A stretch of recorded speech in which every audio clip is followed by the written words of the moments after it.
Doncs jo l'escalada, realment, jo sóc de Monistrol de tota la vida, però no sabia ni que teníem això.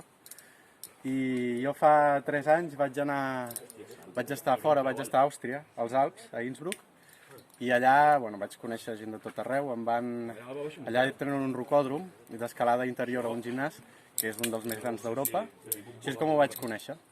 I quan vaig tornar aquí, jo sabia que hi havia gent que escalava, però tampoc... I clar, em vaig preguntar, vaig començar a venir, i la veritat és que he descobert que Catalunya en general d'escalada és com el surf a Hawaii.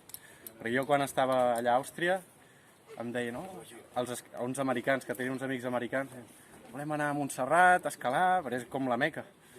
I sí, i llavors ara he descobert, aquí a Monistrol tenim aquí aquest sector és boníssim, i el nou va allà al principi, que és un nivell que ho fan, no ho sé, potser ho faran 300 o 400 persones al món, això, perquè és molt difícil, però també hi ha de tot.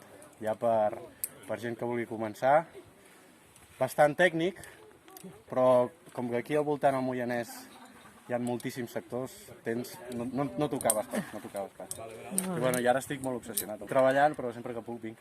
I molt divertit. Doncs moltes gràcies.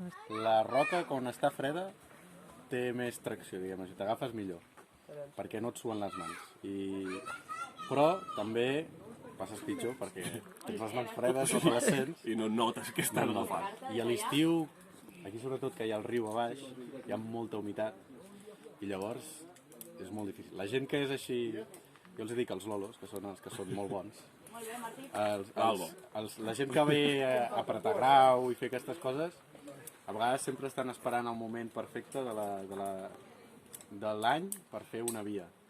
I quan ja estàs parlant de graus molt difícils, hi ha algunes vies que només es poden fer quan hi ha les condicions perfectes. Quan la humitat ja ha fet vent i no hi ha humitat, quan la roca està bastant freda, i això. Però el nostre nivell és...